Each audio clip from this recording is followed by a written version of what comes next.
Well, guys, today I want to talk about Dying Light 2 again, because I feel like this is one of those games that came out, had a big moment, and then kinda disappeared from the conversation. And I get it. Launch was messy, promises were exaggerated, and the story, well, we'll get there. But I wanted to go back and really take another look at this game, because there's a difference between a game that's bad and a game that's frustrating. And Dying Light 2? It's frustrating. Not because it's terrible, but because there's a great game buried in here, and I keep seeing glimpses of it. It's like looking at an amazing painting that someone spilled coffee on. You can tell there's something special underneath, but it's hard to ignore that stain. So, let's break this down. What works, what still doesn't, and whether Dying Light 2 is finally the game we were promised.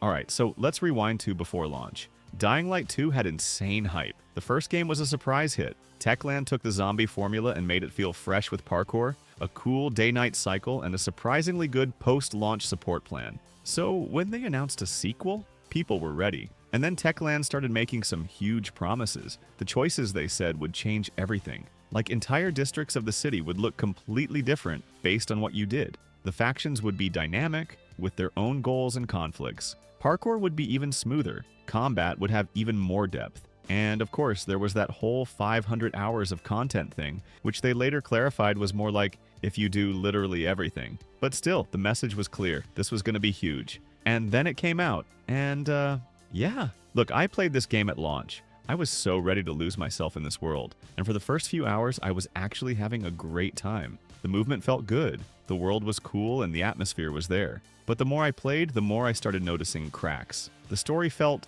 off. The choices didn't feel as impactful as promised. And worst of all, the game just felt unfinished in places. Techland has been patching it, tweaking it, adding content, but has it actually fixed the game? That's what I wanted to figure out. So let's start with the positives, because, honestly, there's a lot to like about Dying Light 2. The parkour is still top tier. Moving through the world just feels good. Jumping from rooftop to rooftop, barely catching a ledge, pulling yourself up, and then immediately vaulting over a railing.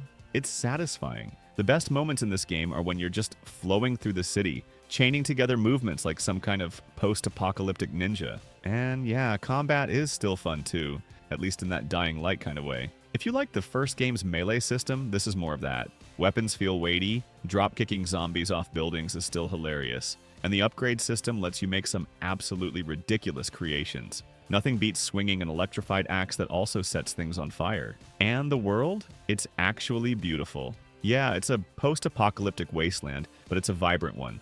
Villedor is filled with these little details. Graffiti, survivor camps, overgrown streets that make it feel lived in.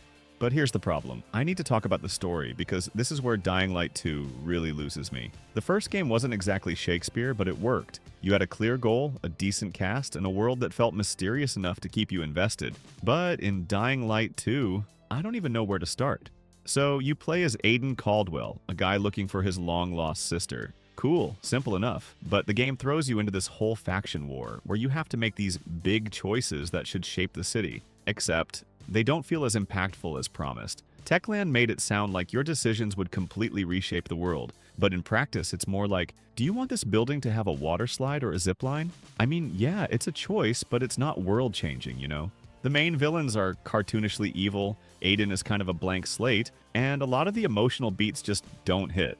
That's a shame, because there are cool moments in here. Some side quests actually have great storytelling, with interesting characters and solid world building. But the main story? It feels like it's trying to be deep and emotional, but just never quite lands.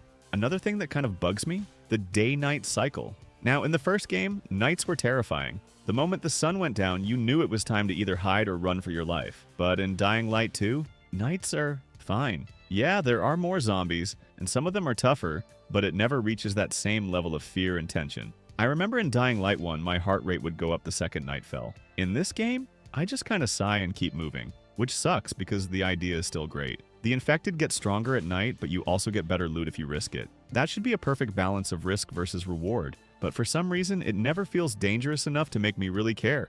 So where does that leave Dying Light 2? It's not a bad game. In fact, it's good in a lot of ways, but it's also one of the most frustrating games I've played in a while because it had the potential to be great. Techland has been working on it, improving things, adding content, and I respect that. And if you're someone who loves parkour movement, melee combat, and just exploring a cool open world, you're probably going to have fun. But if you're looking for a deep story, meaningful choices, or that same level of horror the first game had, you might walk away feeling a little disappointed.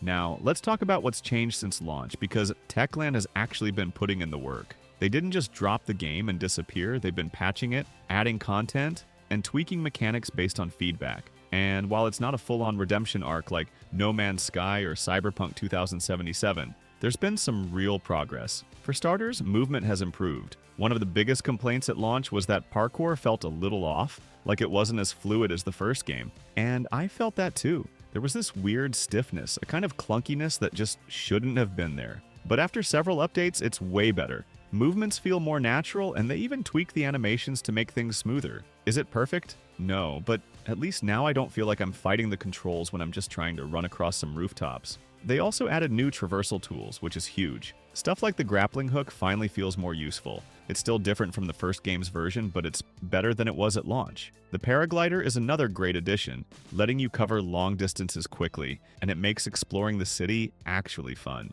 In a weird way, these tools almost make Dying Light 2 feel more like Mirror's Edge at times, and I mean that as a compliment. Combat also got some love. There were a lot of complaints about how the melee system felt floaty or lacked impact, and honestly, that was true. Hits didn't always feel right, but Techland has been tweaking things. Better hit reactions, more satisfying weapon impacts, and just an overall weightier feel. And it makes a difference. Now when you swing a bat at a zombie's head, it really feels like you're cracking their skull. That kind of feedback is so important in a melee-focused game, and I'm glad they listened. Enemy variety has also improved. When the game launched, it felt like you were fighting the same handful of zombie types over and over. Now, they've added more special infected, tweaked AI behavior and made nighttime encounters a little scarier. Still not quite Dying Light 1 levels of fear, but at least now there's a bit more tension when the sun goes down. And then there's the content updates. Techland has been rolling out events, DLC, and new missions, trying to keep players engaged. Some of it is great,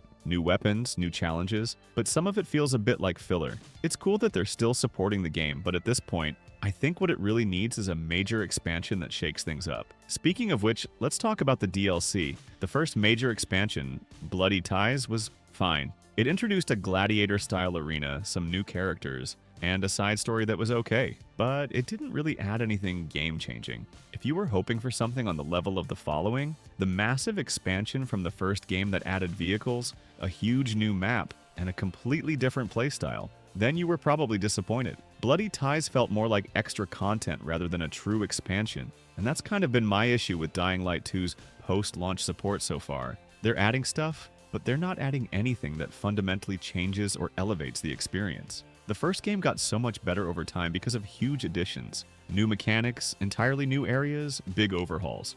With Dying Light 2, the updates are good, but they haven't really addressed some of the core issues. The story is still weak, the choices still don't feel meaningful, the world still feels less alive than it should, and while movement and combat are better than they were at launch, they're still not quite as good as they should be.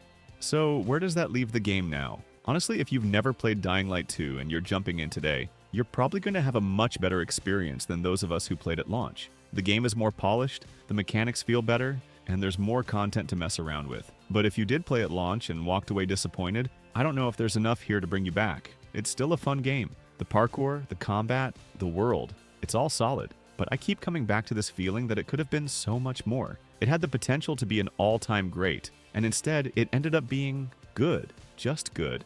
And maybe that's fine. Maybe not every game needs to be a masterpiece, but when you look at how ambitious the original vision was, it's hard not to feel a little let down. Would I recommend Dying Light 2 now? If you're into open-world action games, yes. If you love movement-based gameplay, absolutely. But if you're expecting deep choices, a gripping story, or the same horror vibes as the first game, you might still walk away wanting more. Techland has promised years of support, so maybe down the line, they'll add something that truly transforms the experience. But for now, Dying Light 2 remains a game that's good, but still chasing the greatness it was supposed to have.